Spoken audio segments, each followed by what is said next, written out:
Welcome to the Rich Like Jesus channel. I'm Ulrich, a 13-year-old Christian and a businessman who, with God's help, turned 13,000 of my own money into more than 10 million revenue per annum. And recently, God has been talking to me about his role for business people and the church. And today, I want to share that with you. You are watching the Rich Like Jesus channel, where we are going to learn things about God and his kingdom and yourself that you have never heard before. And it will completely change your life if absorbed and if implemented. I know that it's completely changed mine. Most people, and I also used to think like this, believe that the role and purpose of the church is to get as many people as they can saved, healed, and delivered, and that it ends there until Jesus comes back or until we go to heaven. However, I have learned that this is not the full purpose of the church and that there is a much greater vision than that. And business people are absolutely central to this grand vision that God has for the church. The more I speak to business people, entrepreneurs, and people with financial ability, the more I realize that they feel very little love from the church. In fact, it often seems like the church, the people in the church, and even the church leaders don't value them, their skills, experience, and don't care about the things that they care about. Now, if you feel the same way, if you feel like I just described you, then I want you to know that the kingdom really needs you, that this message is for you. And if this is you, then get excited, because I believe that this is the beginning of a massive mindset shift for you and the beginning of an incredibly exciting journey with God. Get ready to step deeper into the destiny that God wrote for you before you were ever born. So, can you relate with this story? When I just got saved, I was the typical believer. Massive passion for Jesus, but lacking an understanding about the massive passion that Jesus has for this world, his world. The passion that he reflected in the Our Father prayer. Our Father that is in heaven, may your kingdom come on earth as it is in heaven. Not for us to escape and go to heaven. Not for a rapture out of this earth, but to bring heaven to the earth. That is what Jesus died for, and the keys that Jesus reclaimed with his death and resurrection. Now, stay with me just a little bit longer. We're going to look at the purpose of the church in just a few moments. Can you still relate with the story? When I just got saved, I had an attitude of trying to escape the earth, even though it was just a subconscious belief.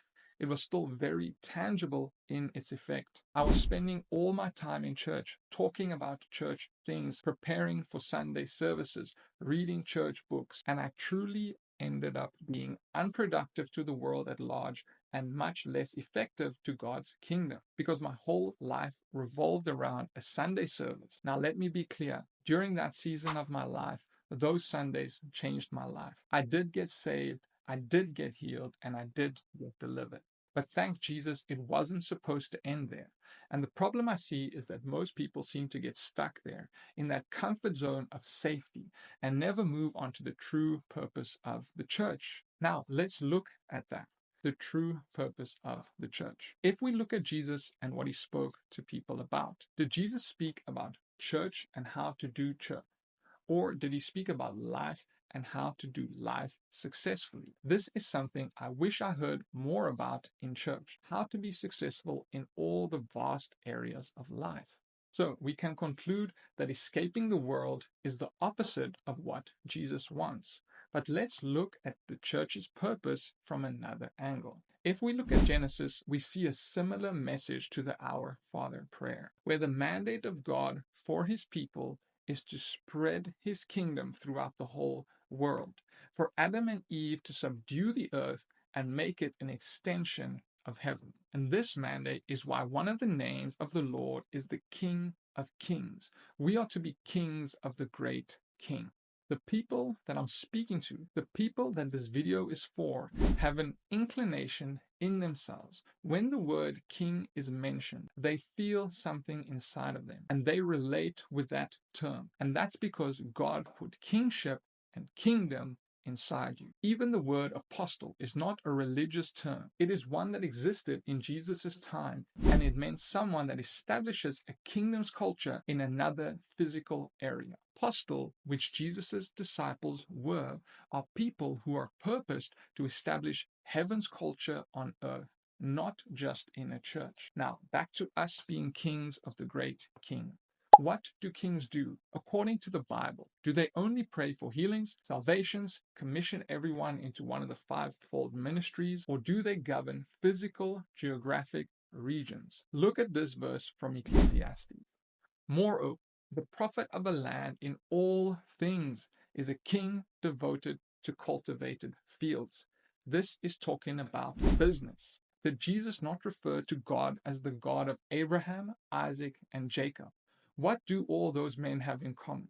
They were types of business people, and they were amazingly skilled at multiplying resources at an astounding rate. Change your mind about business. We serve the King of 30, 60, and 100-fold returns on business investments, a God of business who invented commerce and business. So I'm talking to you, businessmen and women, who have been left feeling like what you do in the marketplace in terms of creating jobs, stimulating the economy, serving millions through your products, building a legacy for your children to stand on, is somehow less valuable than becoming a deacon, and that God would rather have you serve in the intercessory team. I am talking to the people that feel like the church has placed a glass ceiling on them, and that feel like you can better thrive by being part of a different type of community, that a different type of community will better support and equip you for your destiny. Well, there is nowhere your destiny will thrive more than in partnership with Jesus and his kingdom. Therefore, today I feel like Jesus is calling business people back to the real kingdom to help build the end time kingdom, which will come to a climax when verses like Isaiah 60 verse 5, the abundance of the sea will be turned over to you, and the wealth of nations will come to you, are fulfilled, and that without business people, the kingdom is incomplete, lacking in power. Jesus is inviting you to bring the gifts that he placed into your heart and into your hands back to him, to live out the life plan which he wrote down for you before you were ever born, so that he can fix certain areas of your life where you have pain and where you need Jesus, and so that you can live out your full potential in all areas of life, so you can become part of the only history book that will matter, his story book. Today, we see the church with diminishing influence in the political arena, in the business arena, arts and culture, education, and so forth. Whereas all these areas of influence is simply meant to be a reflection of heaven, meaning those with access to heaven should run them better than anyone else can. But we don't see that reality today.